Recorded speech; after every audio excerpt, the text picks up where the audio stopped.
Bonjour à tous, aujourd'hui nous allons partager avec vous des astuces pour tester les câbles. Il suffit d'un multimètre pour tester la nature du défaut du câble basse tension. Viens avec moi pour voir.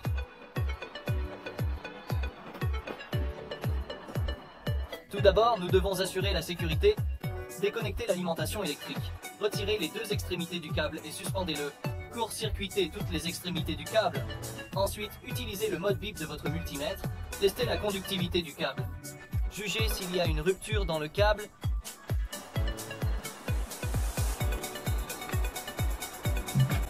Après avoir mis le multimètre en mode bip, faites un test de conductivité sur deux phases quelconques.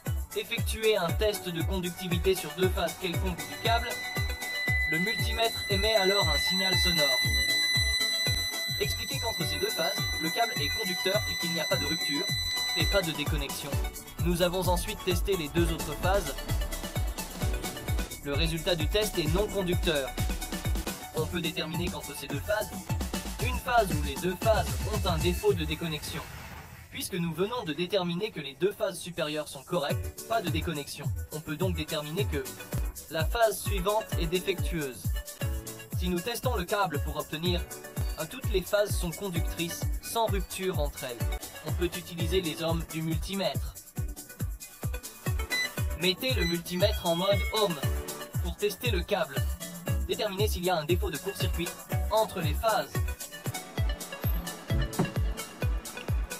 Utilisez également un multimètre pour tester l'interface du câble.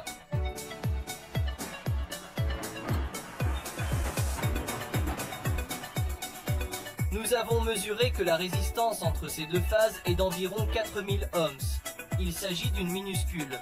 On peut juger qu'entre les deux phases, il y a un défaut de court-circuit. Si la résistance mesurée de ces deux phases est plus élevée, il faut refaire un test avec un mégamètre. S'il n'y a pas de court-circuit entre les phases, vous pouvez également utiliser les modes ohms d'un multimètre pour tester le câble à la recherche de défauts de mise à la terre. Réglez le multimètre en mode ohm. Testez la résistance entre l'âme du câble et la terre.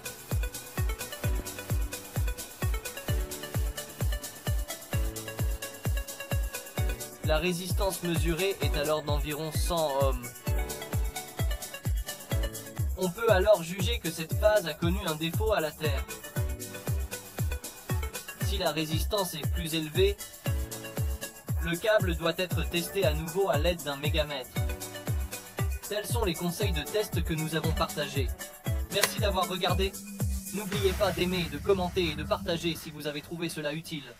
Merci pour votre temps. À la prochaine fois.